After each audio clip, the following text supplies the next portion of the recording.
Okay. So we have a few interesting talking points this week. I wrote some down.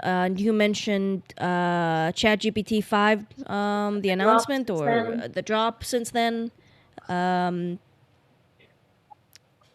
you Yes. want to start with that? I followed it a little bit, but I didn't see any particularly interesting news beyond some people talking about how the announcement might have overhyped what you were actually getting.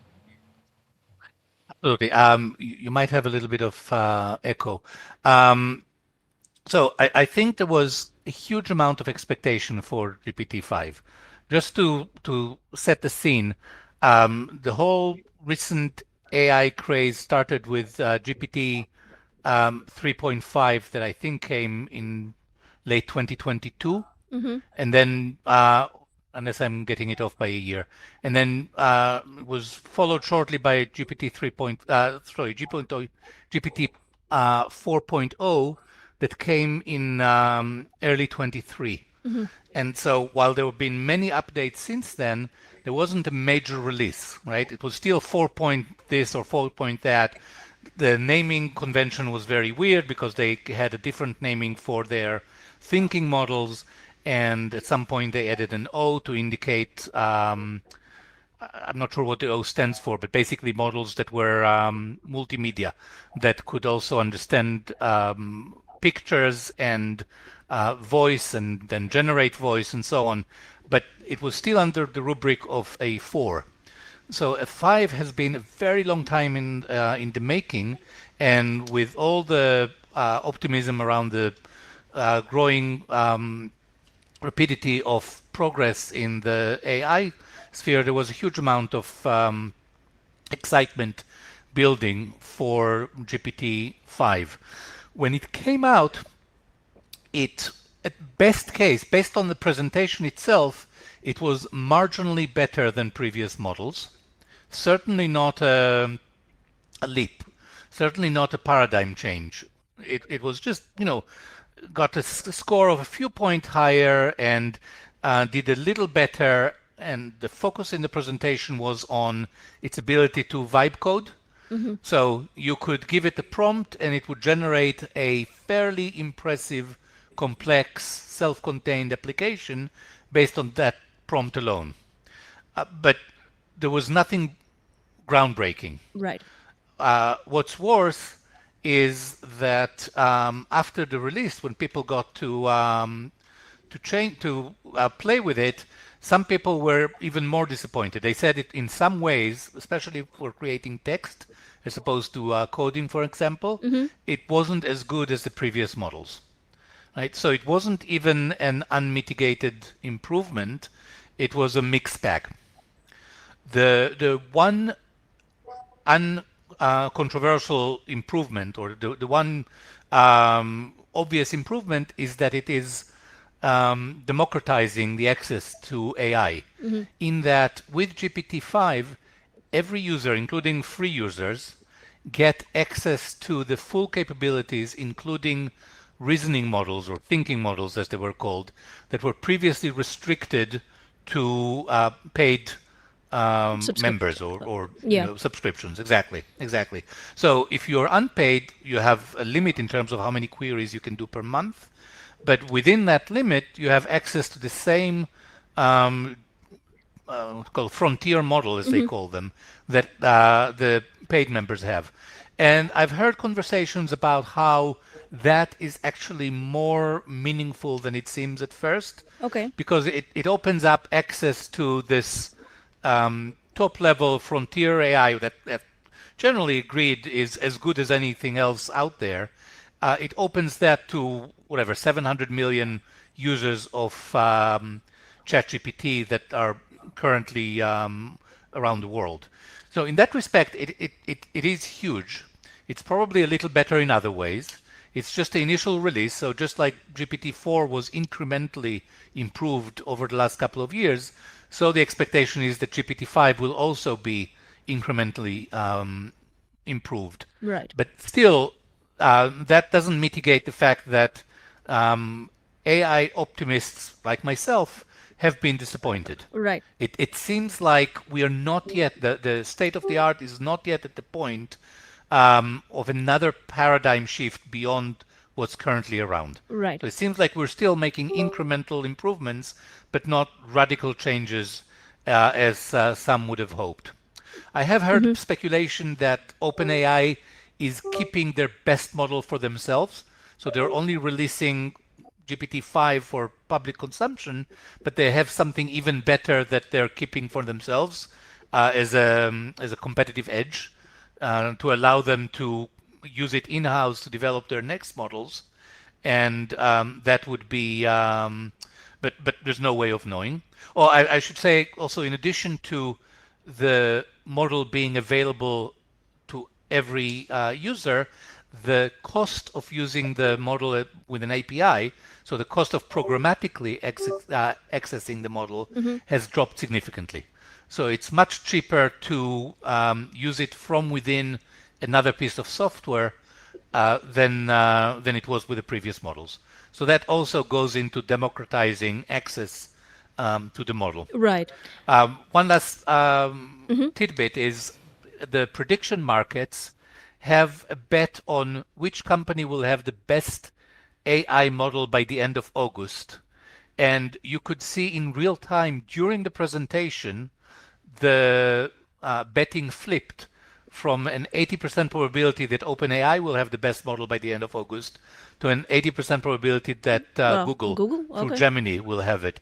So it was a remarkable demonstration of the responsiveness of real-time prediction markets. Right. So just a little tidbit. Yeah. But anyway, that's the main thing that I have I to say missed about most of that, GPT-5. Okay. but I heard a few things about it, like that it's hybriding, like it uses the best model for the specific task. Like the performance improvement, like you said, is incremental, but being able to be economic with it, that's a cool innovation. And I don't know if this is the case, but it seems to me like the beginning of the plateau. But maybe it's just OpenAI, and maybe it's hopeful thinking. Right. I Well, don't see a plateau. I mean, just before OpenAI, from what I understood, the jump from Grok 3 to Grok 4 was very recognized as extremely impressive, and generally I see other models keeping up. It's actually from what I like. What I get is interpretations of other people because I don't use it so intensely. Only here and there a query, nothing major. So the assumption was that ChatGPT 5 would be a major jump in improvement. From what I understand, something about the layout, which ChatGPT is the front runner for as far as user interface. So they're the most popular as far as user interface. And that was improved on with the layout of using different models. And also, from what I understand, GPT-5 knows based off of your query now what model is most appropriate to use for your query. So it will do that for you rather than you having to manually go to the deep research function, for instance, for a deep research type question. So in that sense, it's a big user improvement, although the model itself is actually slightly like on the metric side, less impressive than the Grok 4 model, which is its like the main competitor at that time, at least. I was surprised actually to hear that Gemini is in the top rankings. I mean, I suppose Google's just a very impressive company and keeps pushing the limits. So I guess I shouldn't be surprised. But everyone's always talking about Musk, and he likes to overpromise. So there was a lot of commotion about him talking about production of over a few million robots or something. I don't even remember what it was, but the magnitude of suggesting that you could make a million of anything is was shocking to everyone. But he likes to overpromise, so I don't Um, know.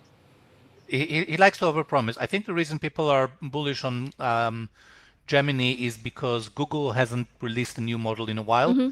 So Grok 4 came out fairly recently, but Gemini 2.5 is fairly old, and so it stands to reason that Google is working on a Gemini 3. I'm not sure if that the expectation is that it will be released this year, although not necessarily by August.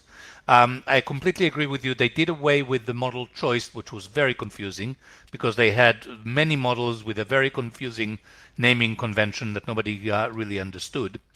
And I think the main breakthrough was in terms of making the model more efficient. Okay. The reason they can afford to offer it for free is because behind the scenes, it is able to calculate, to come up with its answers much more efficiently than other models. And that in itself is a great positive. Even if AI doesn't get any smarter than it is now, Yes, it's yeah. Go ahead. having it embedded throughout the economy, if it's utilized to the maximum, that will be a huge difference. Incredible. Yeah. Because while there are 700 million users, there is still a huge space for AI, even at its current level of intelligence, to help make people more productive and so on. Exactly. So Yeah. I think that's definitely, and so in that respect, it's a move in the right direction. Uh, I think it is Go the ahead. current paradigm is plateauing, Mm-hmm. which just means that, but there is a huge amount of effort, a huge amount of investment.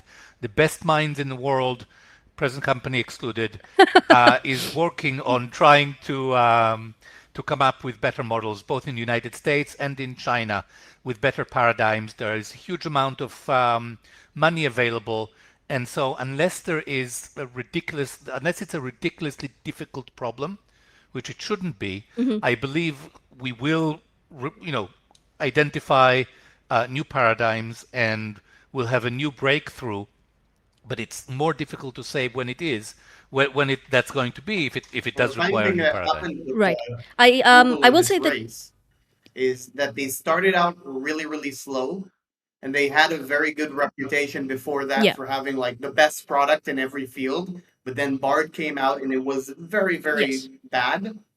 But then and then Gemini came, and that was actually pretty good. So maybe their reputation is starting to fix up a bit.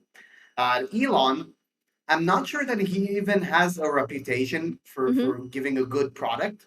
He just has a really good reputation for making companies Right. profitable, which is really important. Yes. But I can't tell if Grok ends up better than Gemini or not.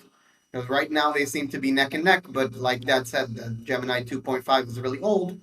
But then the naming convention, calling things this or that version, is a little bit arbitrary, and it's not exactly uh, science. Right.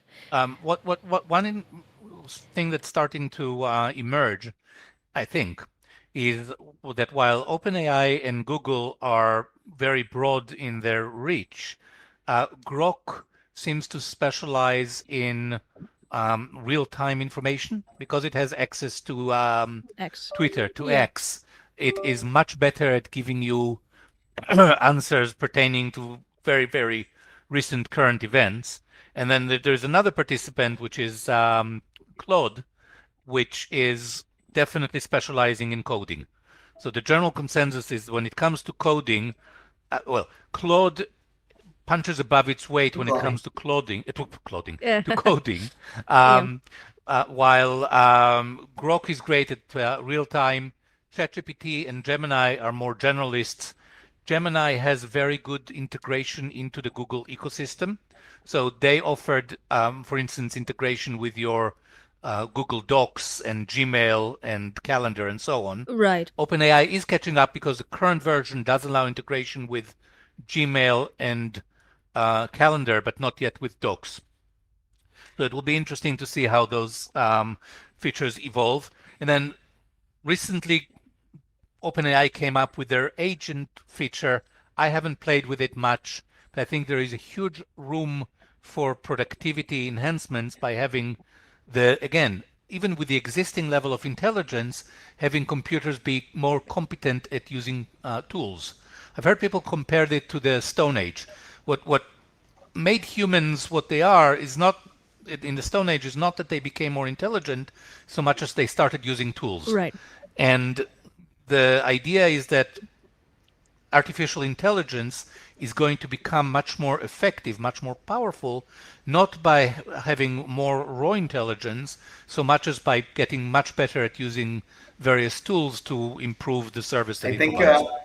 I want to start moving on to a different subject, but Bar, actually, do you use ChatGPT or Grok I or do. anything like that? Not even just for coding, but in I the do day to use it. day. It's like much better than Google.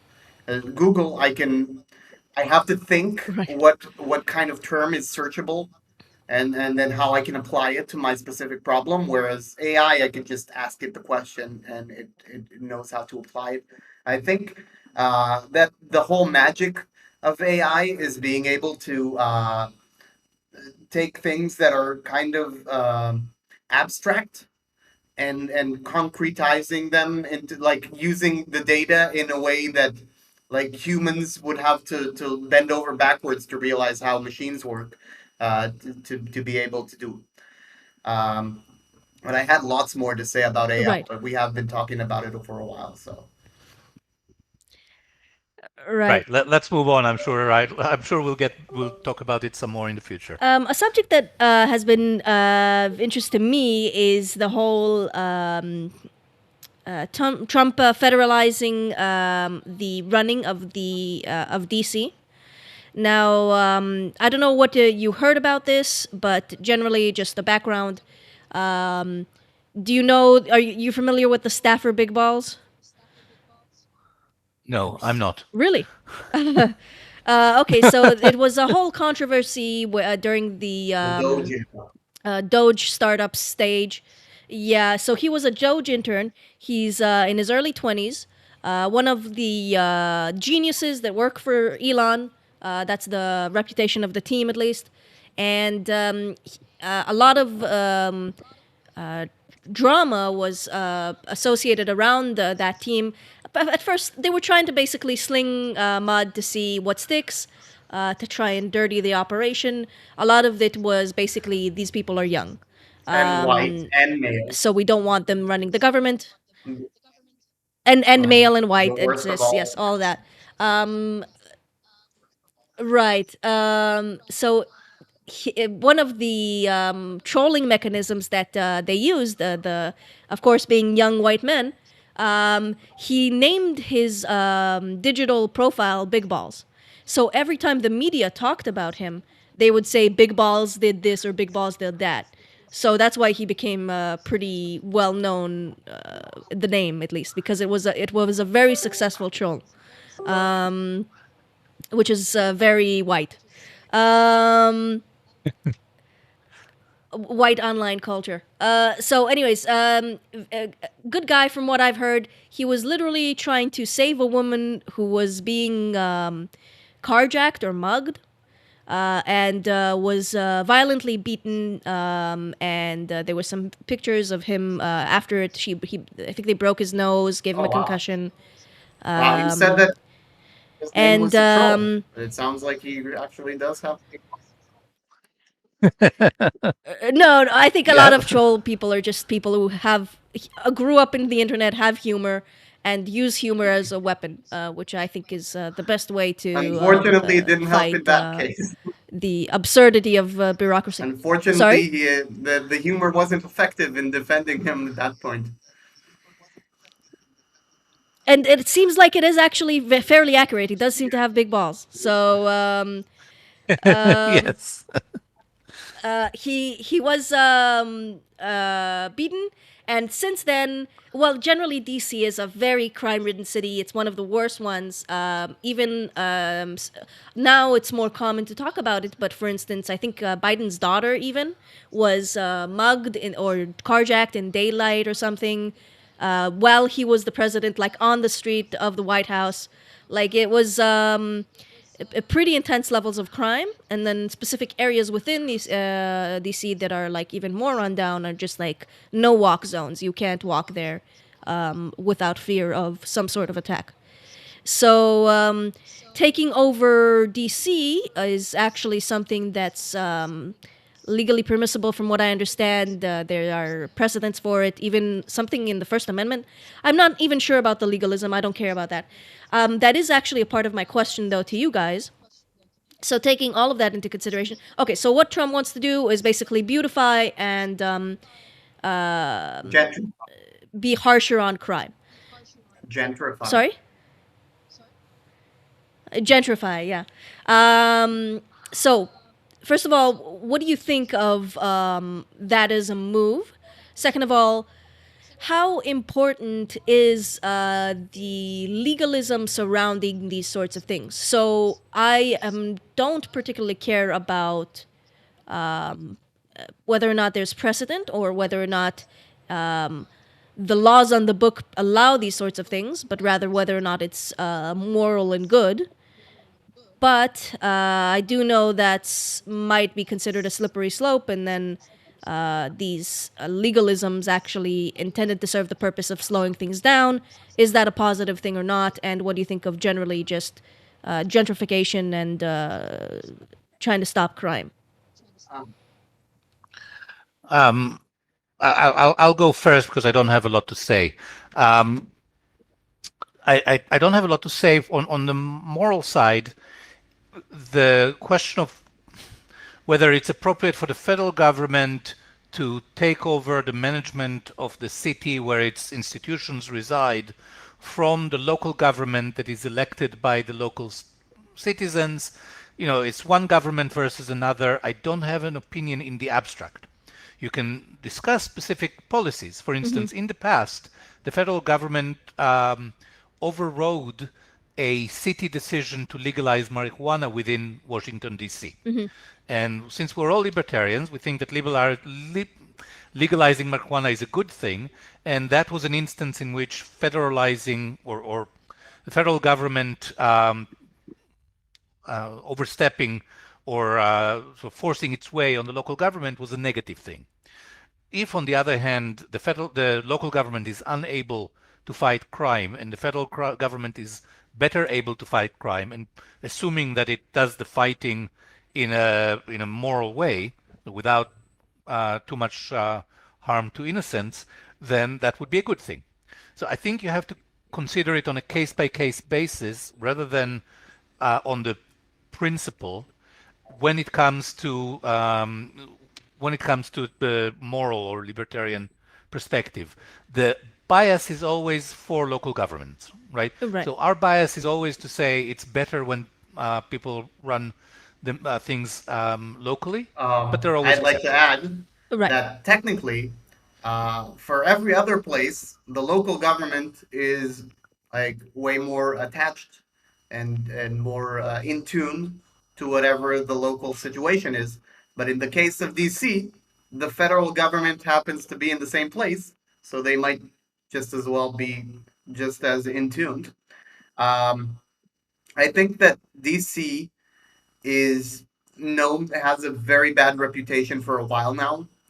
So I thought Mm-hmm. maybe he could save DC, but then I don't really care because I don't really care about DC. I haven't for a while. I'm thinking about like right now with New York because they're on Mamdani. I'm thinking New York has been on a road down. It's been on a downward trend for a while, and I'm thinking, oh God, this guy's gonna ruin the last vestiges of New York, and I feel kind of sad because maybe I want to like check out New York for a few more times before it gets completely ruined. Um, but I never even considered DC. I never even thought of going there because, but then maybe he could do the opposite there. Maybe he could make DC good. I'm actually surprised that the federal government isn't running DC. I was sure that was the case until now. And then again, since Donald Trump is such a, first of all, prideful, egoistic man, and second of all, a builder, a real estate guy, he could, even if he does it in a completely authoritarian way, make it like really nice, like just for his personal pride. Like Turkmenistan. Turkmenistan is a horrible dictatorial shithole, but they have really pretty buildings. in the capital. It's a really nice place. I was considering visiting just because the architecture is really nice. Maybe DC can turn into the new Right. New York and be completely ruined. Well, it's a different vibe, but I definitely agree that, I mean, DC should have been a very big tourist spot because of all the historical landmarks and all the beautiful architecture that related to government and history. So hypothetically, it could have been a very beautiful spot for tourism, but it isn't, partially because of the crime situation. There are other aspects to this that are interesting to me. So, for instance, the aspect of, well, for Tucker Carlson loves to talk a lot about the how ugly the cities of America have become, and he was denounced by the right famously for talking about how Moscow was incredibly beautiful and clean and architecturally built well and just a nice place to be in. So, in that sense, how important is it for the standard of living for the citizenry for things to be beautiful? And also, does it represent something externally to people from abroad? A lot of people mention going to UAE or Saudi Arabia and being very impressed with how everything looks there and how future techy it is and how beautiful it is and how clean it is. And then the comparison point can't be helped. And it seems as though America was in a downward spiral. But this might be a way to lift out of that. Trump actually himself, I think he made the analogy of his father telling him to look at a restaurant's door, and if the door, like if the entrance is dirty, then their kitchen is dirty. So that's a very famous analogy, and I was told that before related to restaurants. So, in that sense, how important is the beautification of cities for the citizenry and also for yeah, well, I guess mostly for the citizenry and maybe global impressions. And then also, if that is important and some states are being poorly managed or some cities are being poorly managed, beyond the legalism of it, do you think it's a good thing for authorities that are less local but more effective to step in and start policing or start gentrification? So a good example would be, what would Trump do with California famously and bringing in the troops there, or just taking care of the homeless situation or the fire situation or the many, many other issues, the building permit situation, any of the terrible, terrible things that is to live in California. Okay. Let me address the principle first, and then I'll be more specific. Um, I think the principle of federalism and more generally what I said earlier, the bias towards local control is a very important principle. And that's what principles are there because you can always rationalize violating the principle in a specific case, but once you open the doors, there is no guarantee that next time this principle is violated, it's going to be also for a good cause. So it's very easy. Democrats have been always, when Democrats resist federalism, they always cite the civil rights era of the 1960s when the federal government overrode discriminatory laws that existed in the South, right? But and I might well agree that it's better if there are no laws that prohibit restaurants from serving blacks and whites together, right? However, the principle is that we don't want the federal government to overstep its boundaries, because while there might be specific instances where that results in a positive, in general it will result in negative things. And since then, we have seen numerous examples of federal regulations and federal rules being a negative influence on over local rules and local regulations. So that's the principle of the matter. If Trump is allowed to um, take over a particular city, and then Washington D.C. is special. It's special legally and it's special rationally. It's special rationally because that's where the federal government resides, and the law reflects that. But if you say let's ignore the legality and just look at the principle and say how much good can Trump do in California, if Trump is allowed to do good in California, then Trump and presidents after him will also be allowed to do very bad things all over the country. You cannot just say I want the good but I don't want the bad that might come with it. Once you break the dam and you allow the federal government to intervene, then the federal government will intervene in the future more and more, and you're not going to like most of the cases of how it intervenes. Having said that, I think the capital city and prominent cities like New York, for instance, it's not the capital, but it's the first port of entry to the United States for lots of people, does say something about the country. When I first visited the United States in the late 70s, it was a wonderful world in which I could see modern things that weren't available in Israel. And I was amazed by the skyscrapers, and I thought New York was like the greatest city on earth.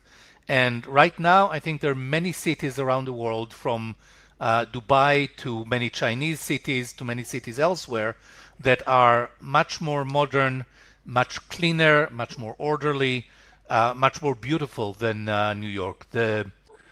In Moscow, what is exceptionally beautiful is the subway. And the subway stations in Moscow, they're each a work of art. They're not all the same. They're each different, and they're just works of art. You should look them up at some point. As opposed to American subways or the tube in London, that are absolute shitholes. So Yeah. there is definitely something to be said for how badly the state of public infrastructure in the United States is, and how that reflects very poorly on the state of American society. I think that first of all, Or one of our justifications for federalism is people voting with their feet. You say, okay, we let the state control whatever they want in this state because we have free immigration, and if they fuck up, the people just move to the state next to it, and that's how like the better destroy that state. states prevail. But unlike other states or Yeah. cities in this case, DC is not voluntary. That's the seat of the federal government. So it has like financial attractors there anyway, regardless of policy, and that's a big part of why they look so bad. So our whole justification for federalism, other than like philosophical ideology, is that incentive, which doesn't exist in this case. But like Dad said, I can find justifications for any principle that I want to break at any point. Um, I, I think probably the people responsible for crime of the kind that Trump wants to fix, as opposed to the more Trump is serious committing. crime that we all recognize, are not typically federal government employees. There is a lot of crime in Washington D.C., but it's the but violent crime is done by and typically to. So both the perpetrators and the victims are typically people that just happen to live in Washington, D.C., and not necessarily as federal employees. Yes. So most of the people that live in Washington, D.C. have nothing to do with the federal government, and Uh, they can vote with their feet.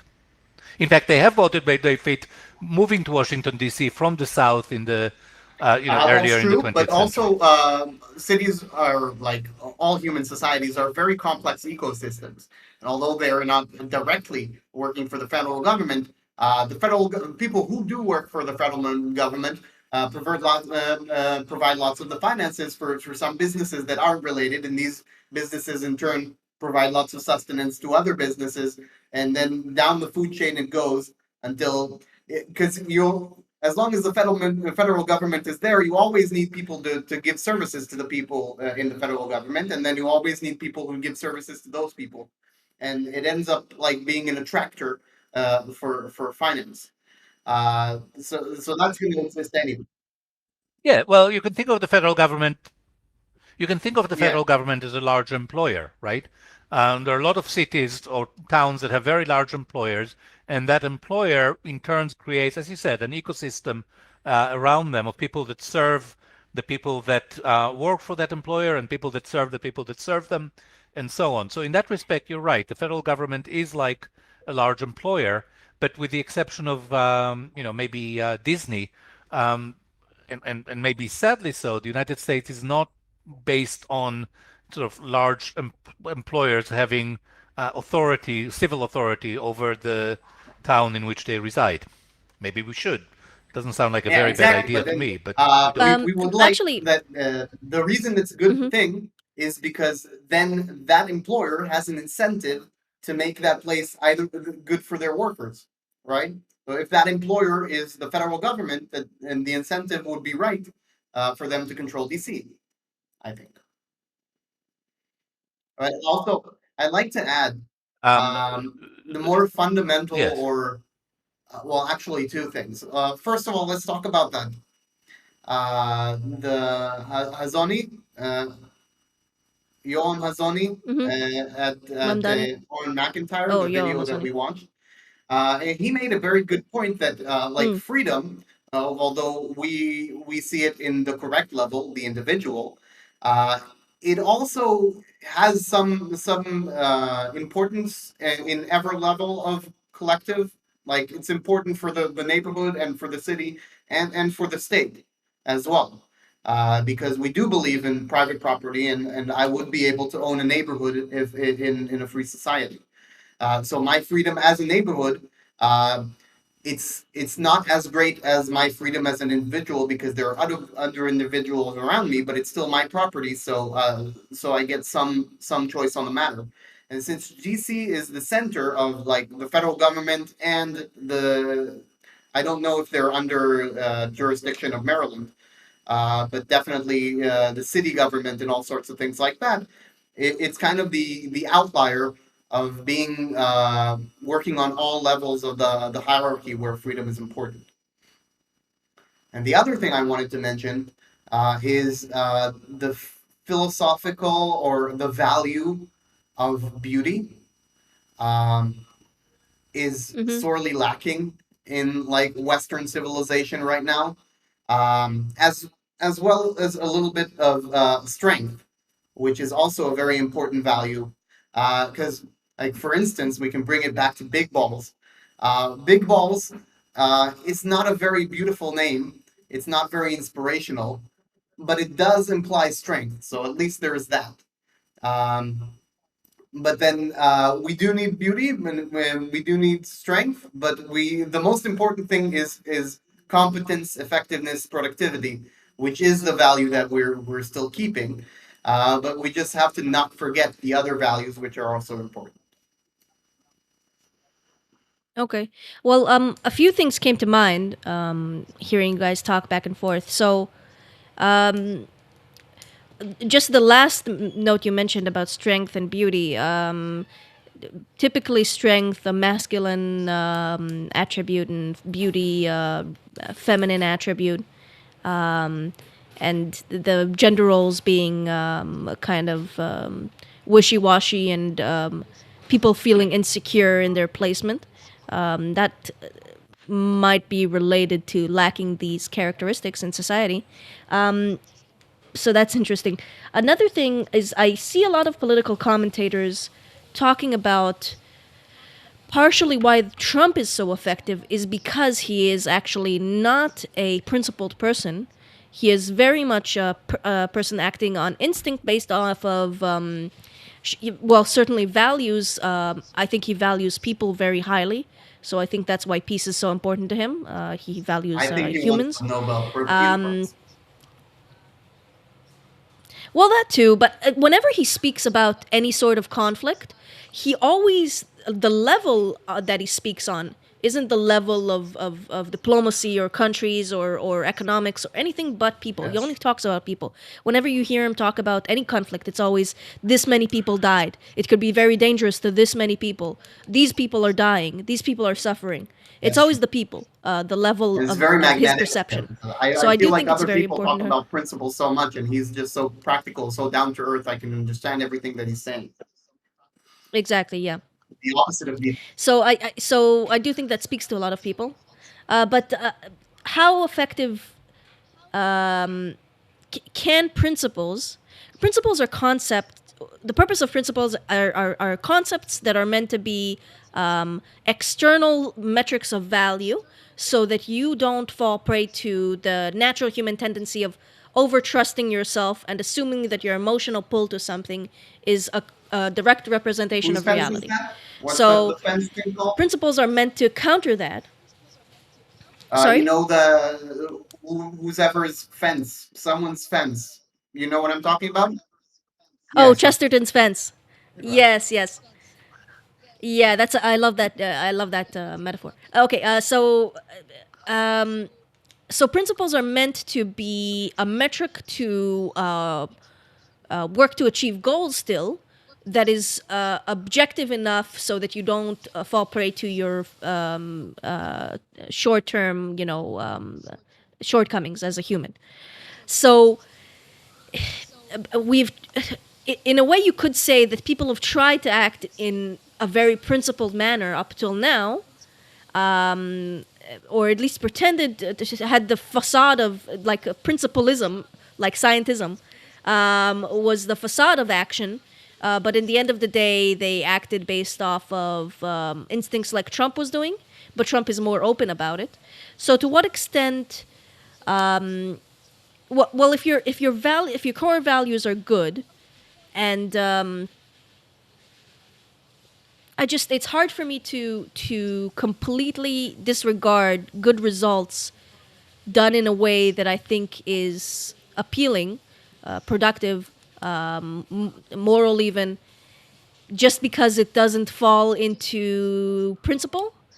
And to what extent is the principle at fault if the principle doesn't bring the result? So maybe we should rejudge our principles based on the results they bring.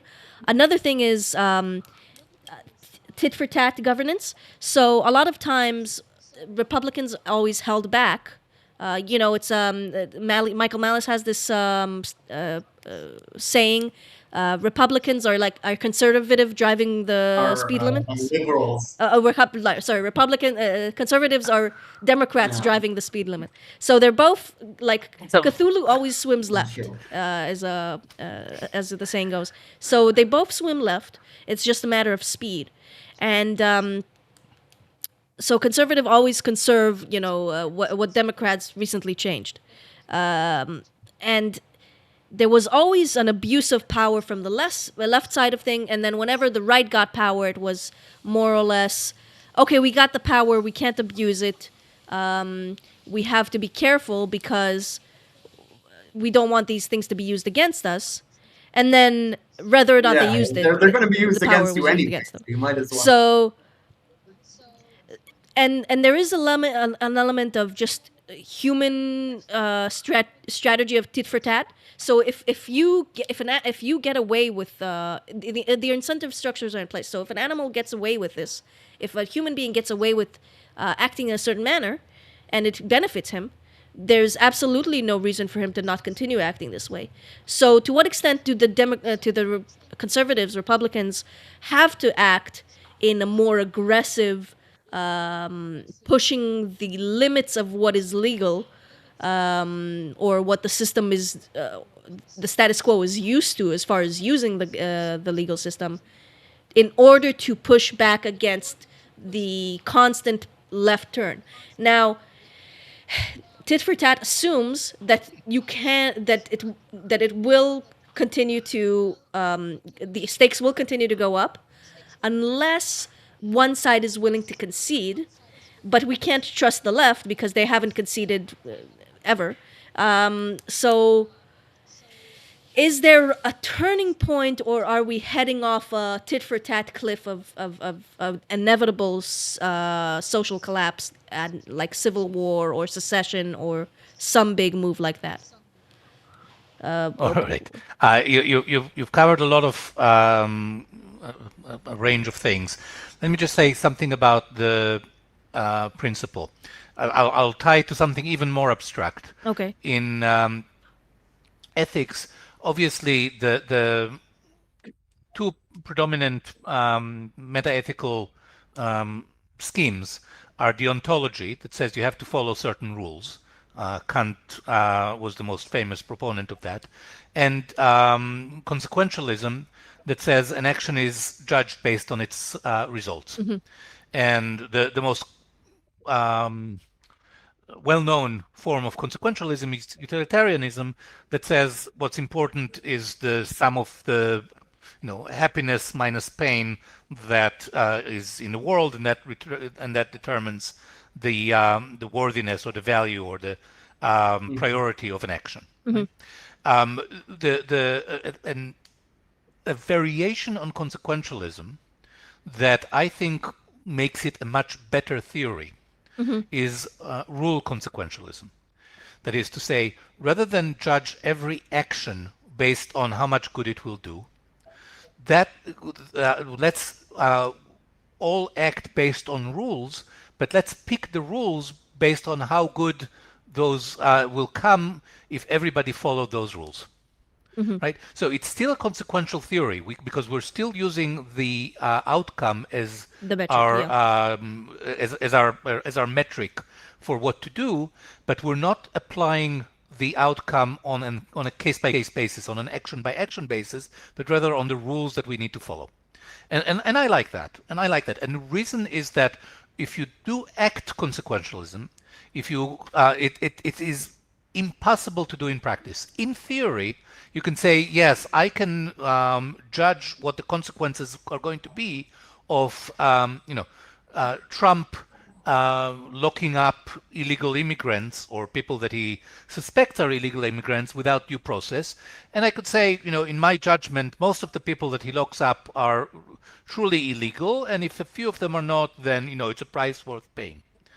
But then if you adopt the rule that says the federal government can just yank people off the streets without due process and lock them without access to a lawyer, then there is no guarantee that in the future other governments are not going to use the same rule to do much worse.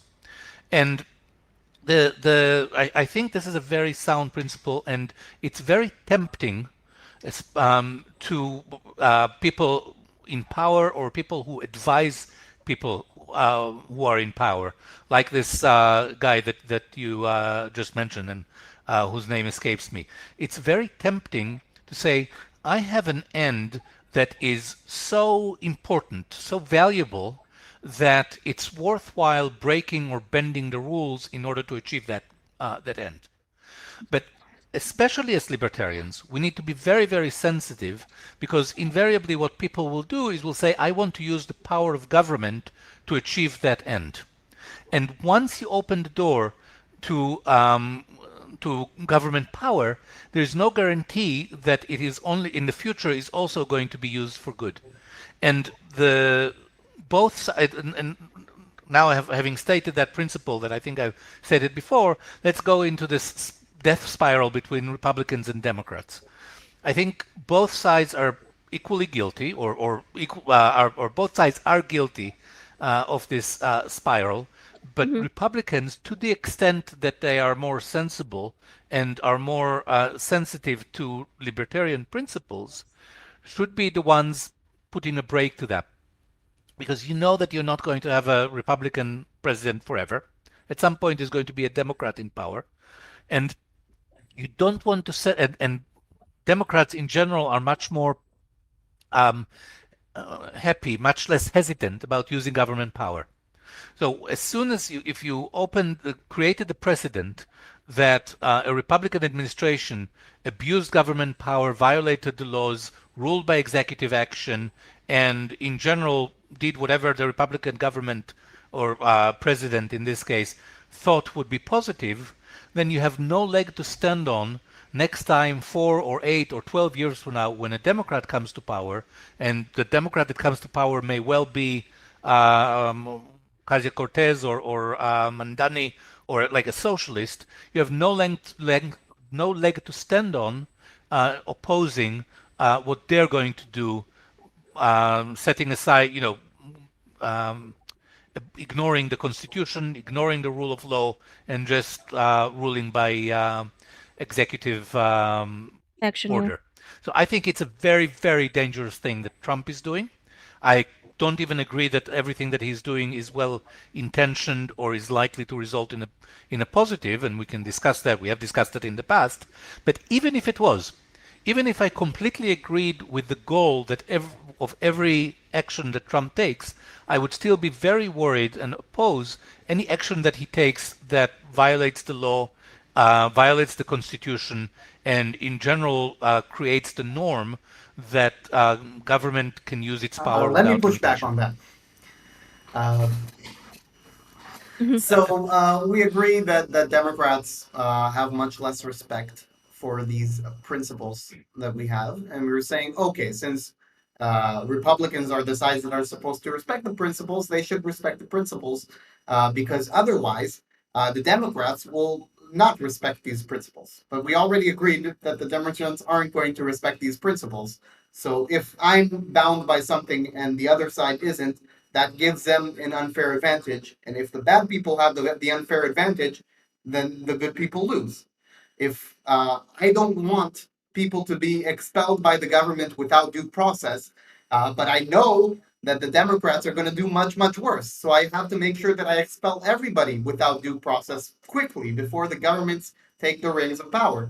Uh, we believe that justification comes from principle, but in reality dictates that justification comes from consent, from people wanting that. And if there are less people that want that in the country, then it's less likely to happen.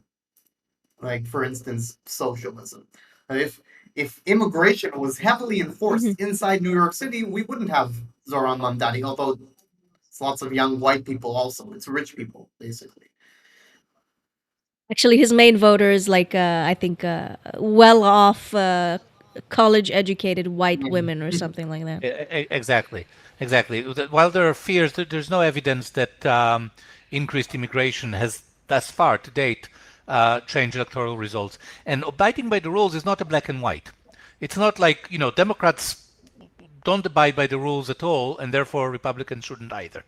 Democrats abide by the rules to a certain degree, and the degree to which they abide by the rules is influenced in part by the degree to which Republicans have previously abided by the rules. Every side is setting a precedent, and we're on a spiral where every time you overstep the previous precedent, you're making the next step of yourself or the other side worse. So Democrats, for instance, have thus far always obeyed the decisions of the Supreme Court. Now, Trump so far has not directly violated the orders of the Supreme Court, but pretty much he's kind of ignoring decisions by lower courts on issues relating to immigration. And that is setting a new precedent. And it's a terrible one. It's an absolutely terrible one. And the advantage that you get by marginally reducing the number of illegal immigrants, because remember, if there are tens of millions of illegal immigrants in the country, there is no practical scenario in which Trump deports a significant fraction of them. I mean, And if okay. he does deport, in my opinion, okay, I'll shut up in a second and let you say what you think. And if he even approaches deporting a significant amount, if the numbers that he deports go from thousands to tens of thousands to hundreds of thousands, let alone millions, then the United States is going to become a very different and a much, much worse country to live in terms of government abuse. What do you think about? Okay, so Sorry. What do you think about go ahead. Bukele? You know Bukele, Sorry? Nayib Bukele. About? Bukele. You don't know Nayib I don't know Bukele? what that is. Oh, really? The president of El Salvador or the prime minister? I don't know what their Oh, oh, system oh, is. what happened in El Salvador with Yeah, the yeah. criminal gangs That's a really there, and extreme situation, yes, very, a little bit um, similar. Very extreme, though. Well, the yes. principle involves are very appropriate. Yeah. What do you think of that? Actually, I am interested. That's an excellent question, and the best challenge to what I've said that I can think of. I think there's no doubt that the life of the average law-abiding Salvadorian have greatly improved, and that is manifested by or that is indicated by how popular he is within the country. I think the situation in the country was so bad with criminality that a radical step was required. At some point, when society breaks down, then rules are just there on paper. They're kind of meaningless. Having said all of that, I think he could have achieved most of his goals while still giving some semblance of due process, and it's not too late. He can still do that. So I think it's okay to have an initial presumption that somebody that wears gang tattoos is a member of a gang, but at some point, you have to be able to allow people to prove that despite wearing gang tattoos, they're not actually members of the gang. And I'm not saying you have to have a jury trial with, proof beyond reasonable doubt in each and every case. You can you can still have a modicum of a rule of law and due process even without such high barriers for punishing people. And in different societies, different rules might be applicable, but it's easy to overstep. And you and I don't know how many innocent people are currently in Salvadorian jails. I think the number is less than the number of innocent people that were killed before, but I don't know, and I don't think anybody knows because there are no That's true. tools for finding And out. also, the other point against that is that this is El Salvador, where rules mean close to nothing, whereas in the US is a very rules-based system, and it's really important to respect the rules there. But one more point against you I'd like to add is that we don't the evicting the immigrants, shooing away the immigrants. We don't. It doesn't need to be a substantial number of them or a big portion of them. What's important is to kick out the worst of them. So if you kick out 1% of the immigrants, but it's the worst 1%, then you're doing a very significant uh, work. You're achieving a lot. Criminals. What makes them worse? Yeah. You mean like criminals? Right, but there's no difference, right, between sort of sort of what's the word I'm looking for? Between kicking out a criminal immigrant and imprisoning a criminal citizen, right? Most of the criminals in the United States are not immigrants, Yeah, but you can't certainly kick not out a illegal immigrants. citizen. You can't Most kick of the out criminals in an the United immigrant. States are, If you can, you would. well, no, you can kick them out of No, but then society you by have to feed imprisoning them. them, right? So you can still Then do you have to something feed them, and you against have to them. employ the guy who has to keep them there. Sorry? Kicking the person out is way better. You have to house them. You have to feed them. Yes, Yeah, there's costs absolutely. involved with dealing with your own criminal is kind of Employee like, employees. well, it is what it is. We got to do it. Dealing with other people's criminals, which is kind of what you're doing with immigration, is actually kind of a form of warfare. I mean, it's common to send your refugees to if your enemy takes them, and you have to feed them, house them. That's another resource draining ability of an enemy. But okay, I wanna roll back the conversation a little bit. Okay. So And we lost Bar, so yeah, just okay. So I wrote down basically the whole welcome sticking to back. principle to Yeah. avoid the outcome of what we assume would be to not act within those principles, but we already have the outcome of not acting within those principles because the rules are kind of on paper. Also, to what extent is to I do okay. I'll give my own personal opinion. It seems to me that it's culture is much more downstream of politics than it used to be. It used to be much more the other way around, but right now politics dictate culture rather than the other way around. So to the extent that Trump, as a extremely charismatic figure, allowed the culture to be open about things that were popular sentiments for most people on the inside, but couldn't be spoken out in public. Because what was cool and what was appropriate in public was what, the institutionalized opinions are. So anything in like media, universities, what's the third one? Well, whatever. The great institute, the walk through the institutions, the Look, whole everyone was government. So Marxist what makes takeover. you think that? Sorry, before you go on, what makes you think that culture is downstream of politics now? Oh, I mean, it's go ahead. if culture hasn't changed, Trump wouldn't have been elected. Trump was The fact that elected in Trump a was way. elected, Okay, so a no, good element of that is that voting is private. So uh-huh, a lot of this is people felt really distressed about the culture around them, but they couldn't speak openly about it because for fear of being ostracized.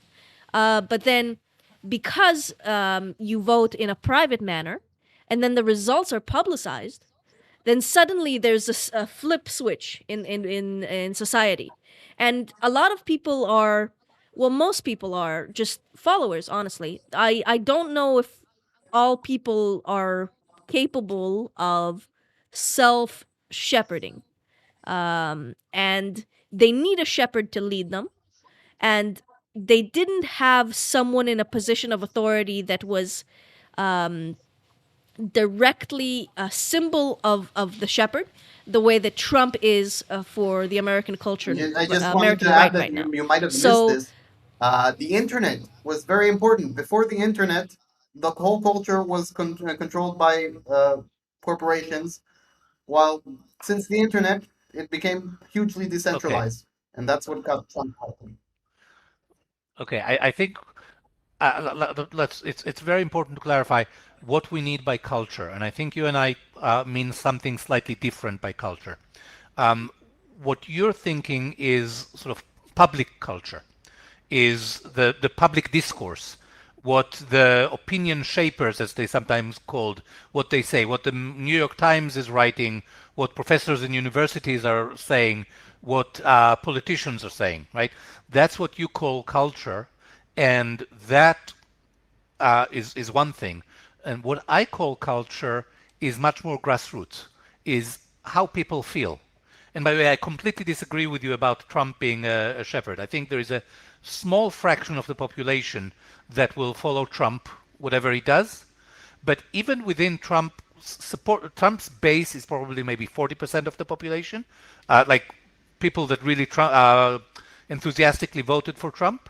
But even within them, there's at least 50% that will happily disagree with him and criticize him when it comes to Epstein, which we covered last week, or when it comes to his attitude about yeah, the Middle East or anything I, else. I So do I I do want think to even clarify the within culture thing. MAGA, yeah, It's not yeah, okay. You know what? Go ahead. You have something else to add? You want to finish?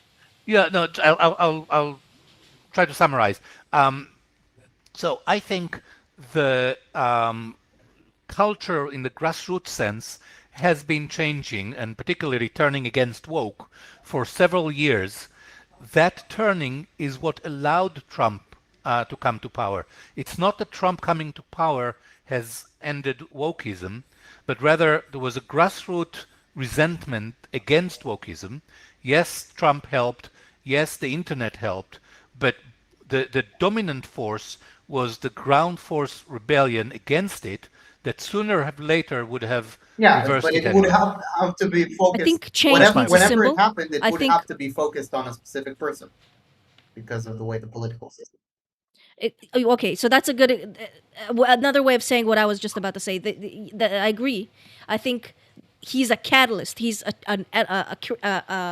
a symbol of change. He is what allowed the dam. He's the dam. Okay, he let the waters of the cultural change shift, move, and the framing of the question, the framing of how we view any sort of given situation, is what shapes the narrative of the culture. So it's true that the actual day-to-day citizenry might have already resented woke culture, but it's like that just because the Soviets knew that they pretended to work and the government pretended to pay them, it doesn't mean that the Soviet Union broke down the minute everyone was aware of that. I mean, it was a common joke, but still the Soviet Union ran for like much Because they longer didn't than it have should the have been. internet. It only stopped once there was a person in power, a figure, that was willing to give the okay to the masses to make the move. So that's what I mean. When things are Yeah, so disconnected, when reality of what people are feeling in the inside and what's allowed to being said publicly is so disconnected, you have to have this catalyst of change. And Trump was that figure, and he allowed the inside to come out. It was not allowed before. And I disagree. I go ahead. let me just say that briefly. Compare Trump's first term to his second term.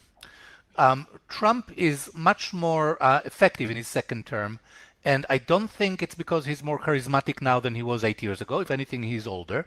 He is a little wiser, that's true, but I think there's a huge difference between the attitude, the American public attitude towards Trump 8 years ago and earlier this year, right?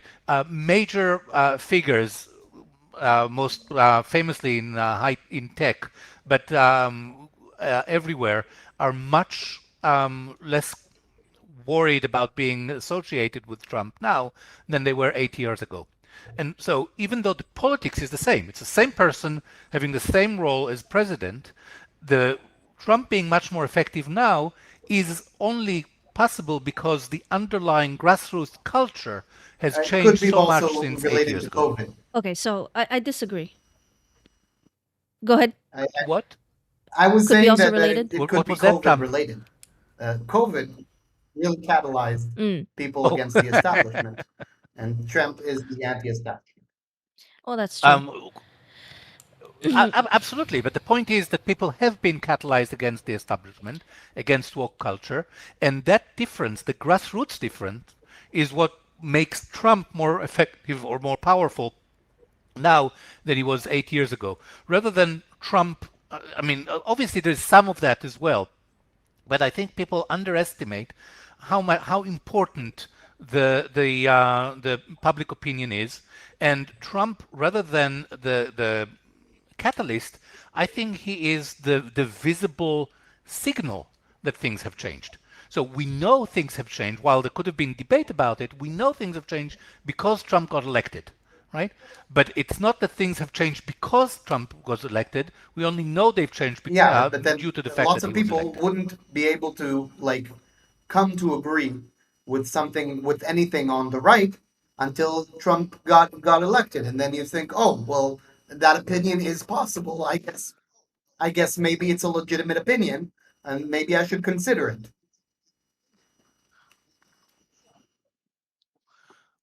Yes, but it's not just Trump. It's also Rogan and Tucker Carlson and many other sort of opinion shapers. So it's not politics in that respect.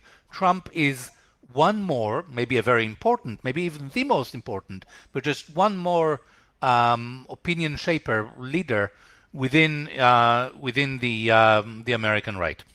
Well, I think he sets the frame for the other mind shapers to talk around. So Trump is the thing that sets the frame. So in that sense, he's much more significant than the rest of them, because they end up they are all actually kind of reactionaries to Trump. So everyone comments as a result of his actions. But I will also say that I don't. It's not that he's more charismatic now than he was on his first term. It's that there was much more of a grip on culture. back then, and the cracks were just in the beginning stages of showing. So he widened those cracks, and he learned how the system works, and he had all these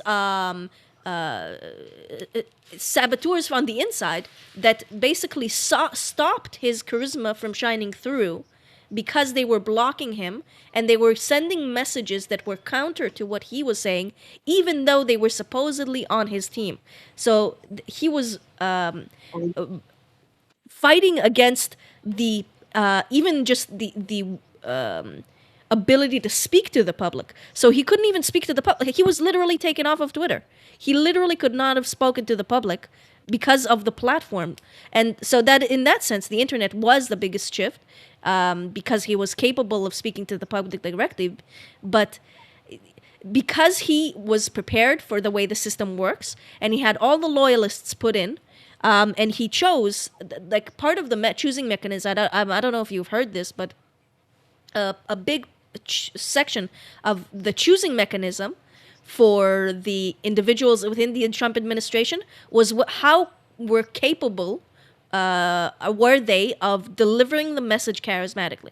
So he deliberately chose the most charismatic people and the most loyal people. So now his message is actually, and the way he governs is actually his choice. His first administration was not run by him. It was basically Yes. an individual in Trump trying to act in a certain way, and the establishment running in a counter way. So, some things may have slipped through the cracks, but generally it was just a standstill, and he couldn't govern. Now he's actually governing. Now he's actually changing. And the biggest, Yes. and all the changes and all the actions that he's making are the things that are driving the cultural discussion. So he is driving the Well, I culture. mean, Well, you you both have to ask yourself why. you're So both why arguing, is but it? you're actually like what Gil is saying feeds into what you're saying, and what you're saying feeds into what Gil is saying. I think we're highlighting different sides of a complex phenomena, right? There is a cycle, and we're highlighting different sides. Why is it that Trump is able to rule now when he wasn't 8 years ago? Why is it that 8 years ago he felt the need to hire people, to nominate people from within the establishment, and now he's able to do otherwise? Was he just He stupid eight wasn't years ago? experienced. He didn't realize Yes, that He he was by wasn't as unwise. by experienced as he is Yeah. now. I and he continued to be unwise for 4 years. And remember, by the way, he was taken off Twitter like 2 weeks before he left office, right? So he was only taken off Twitter after January 6th, when he lost office on January 20th. So for 3 years and 50 weeks, he was still on Twitter.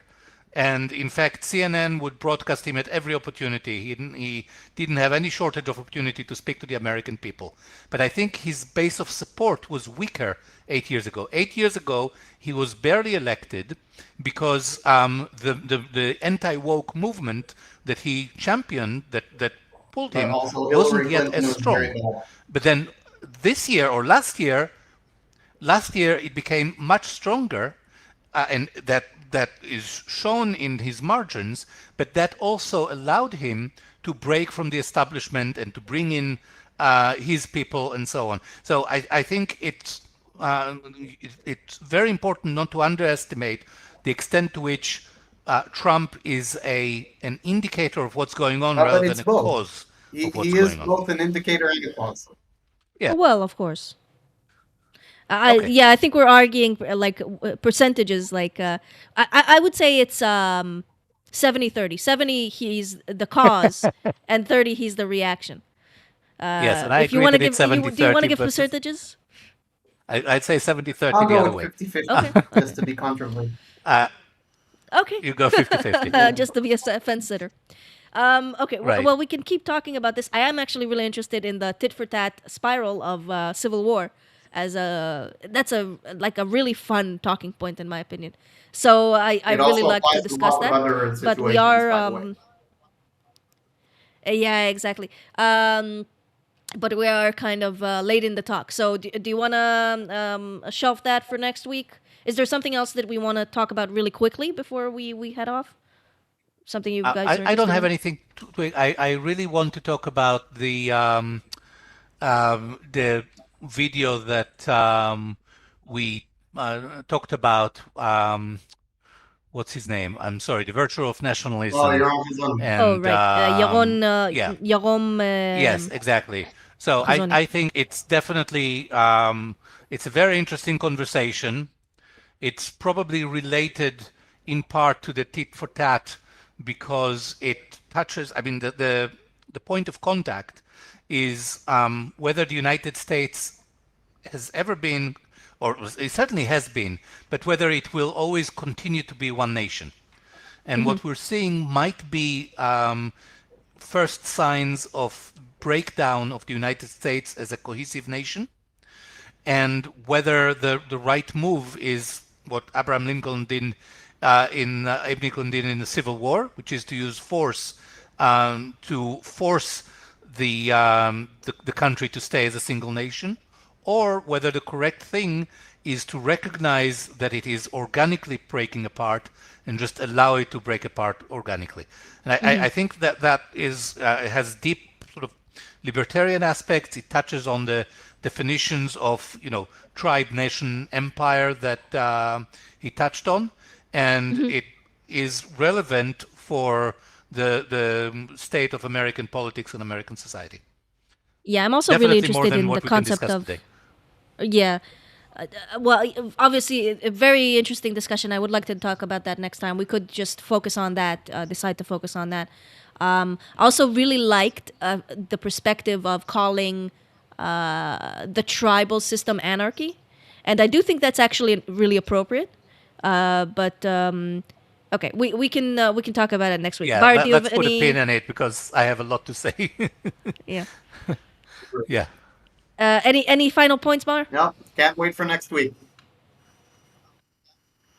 All Yeah, right. let me just say one Okay. thing, which is I'm very proud of us. We managed to talk for an hour and 15 minutes without mentioning Israel at all. It was Oh on yeah, the that's edge of nice. my. I was just about to say it, but I won't. Right, right. All right. I'm glad for it. Yeah. Okay. Okay. Thank you very much. Yeah, it was fun talking to you. See ya next Yeah, week. we'll Bye talk next bye. week. Bye.